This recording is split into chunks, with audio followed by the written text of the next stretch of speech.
Friends, జీవనరేఖ శీర్షిక లోపల ఒక లైఫ్ ట్రూత్ ఏంటి అంటే మనిషి జీవితం గురించి, మనం బ్రతుకుతున్న విధానం గురించి.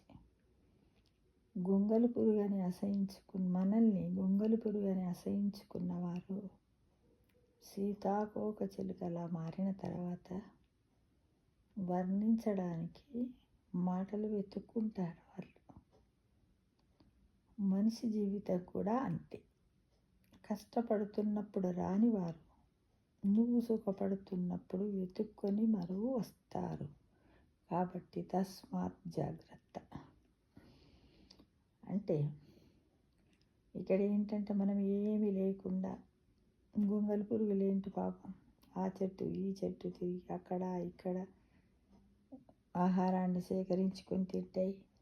మరియు దాన్ని చూసి ప్రతిగబో ఇది గొంగలి పురుగు, ఇది ఎట్లుంది అని మనం ఆశయించుకుంటాం. సీతాకోక చిలుక ఎలా ఉంటుంది, 7 రంగురంగులు కలిగి ఉంటుంది. అప్పుడు సీతాకోక చిలుక పోతుంది పోతుంది పోతుంది అని చప్పట్టు కొట్టుకుంటూ నలుగురు చూస్తారు. అప్పుడు వర్ణించడానికి ఓ సీతాకోక చిలుక ఈ కళ్ళల్లో ఉంది ఆ కళ్ళల్లో ఉందని పాటలు పాడుకుంటూ ఉంటాం.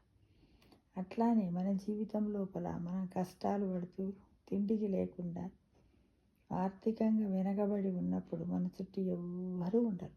అంటే మన జీవితం గొంగలి పురుగు లాగానే ఉంటుంది కదా.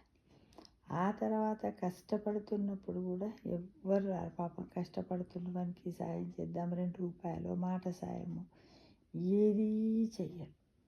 కానీ మనం బాగా కష్టపడ్డ తర్వాత కాలం కలిసి వచ్చి దేవుడి యొక్క అనుగ్రహం వల్ల మనం డబ్బు సంపాదించుకొని ఒక స్థాయిలో ఉన్నప్పుడు మాత్రము, అంటే అప్పుడు మనం సుఖపడుతున్నట్టు వారికి తెలిసిన తర్వాత అప్పుడు మన దగ్గరికి వచ్చి ఏం బాగున్నావా, ఇంత ఎలా అయిపోయావు, ఏంటి నువ్వేంటి స్టేటస్, అది ఇది ఇది అది అని అనుకుంటూ మన దగ్గరికి వస్తారు.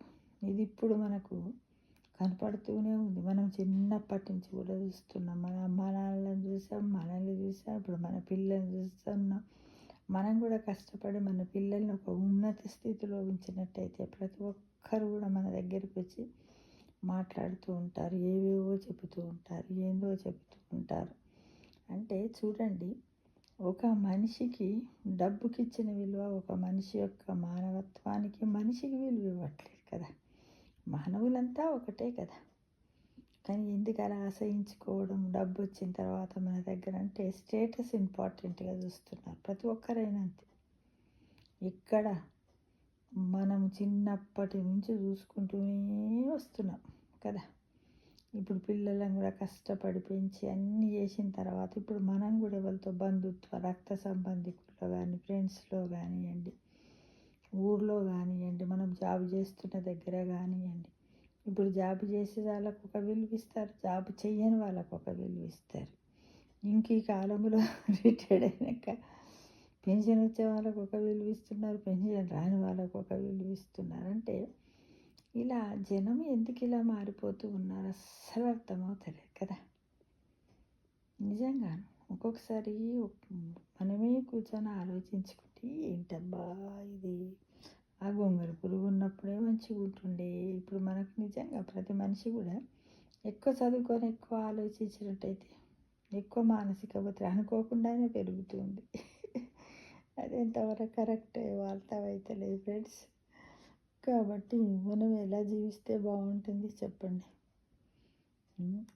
సీతాకోక చిలుకలా ఉంటేనేమో జనాలు వచ్చి మనను అప్రిషియేట్ చేస్తారు. కాబట్టి ఏం చేస్తాం, అన్ని రకాల జీవితాలు అనుభవించాలి. ఫస్ట్ గొంగలి పురుగు అనుభవించాను తర్వాత అంటే ఏదైనా అంతే ఉంటుంది. ప్రతి ఎవరి దశ అయినా, విద్యార్థి దశ అయినా అట్లే ఉంటుంది, బాల్య దశ అయినా అట్లే ఉంటుంది.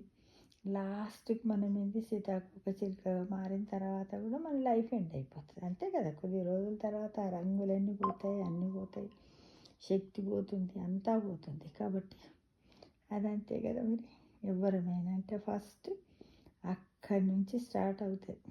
ఏంటిది, సీతాకోకది లైఫ్ హిస్టరీ తీసుకున్నట్టయితే మనం చిన్నప్పుడు చదువుకున్నాం సైన్స్లో సీతాకోక చిలుక జీవిత చరిత్ర గురించి బొమ్మలతో సహా కదా. ఒక సీతాకోక చిలుక వచ్చి ఒక చెట్టు మీద వాలి తినుకుంటూ తర్వాత గుడ్లు పెట్టి ఆ తర్వాత ఆ గుడ్లు పొదిగి లార్వా లార్వా నుండి గొంగళి పువ్వు నుండి ఇమాగోదశ నుండి ఒక రంగురంగుల సీతాకోక చిలుక మళ్ళీ రావడం, అది ఎక్కడో అంతరించిపోవడం ఇలా జరుగుతూనే ఉంటుంది. కాబట్టి మనిషి యొక్క జీవితంలో సీతాకోక చిలుక లైఫ్ కంపల్సరిగా ఉంటుంది. కాబట్టి కష్టపడే వాళ్ళు బాధపడకండి. ఎప్పుడో ఒకసారి మనకు కూడా సీతాకోక చిలుకల్ని మనకు కూడా గుర్తింపు వస్తుంది సొసైటీలో. నిజం ఫ్రెండ్స్. కాబట్టి కాన్ఫిడెన్స్తో జీవించండి. ఓకేనా? ఈ ఓల్డ్ ఇయర్లో అంటే 2024 లోపల డిసెంబర్ కదా, లోపల ఇన్ని రోజుల నుంచి మనం అనుభవించినటువంటి బాధలన్నింటిని కూడా వదిలేస్తూ 2025లో మనము ఎలా ఉందాము, ఏం చేద్దామనేది ఒక ప్లాన్ వేసుకొని అక్కడి నుంచి ఈ ఓల్డ్ ఇయర్ గుడ్ బై చెప్తూ న్యూ ఇయర్కి వెల్కమ్ చెప్తూ మనమందరం హ్యాపీగా ఉందాం ఫ్రెండ్స్. ఓకేనా? Wish happy new year to everyone.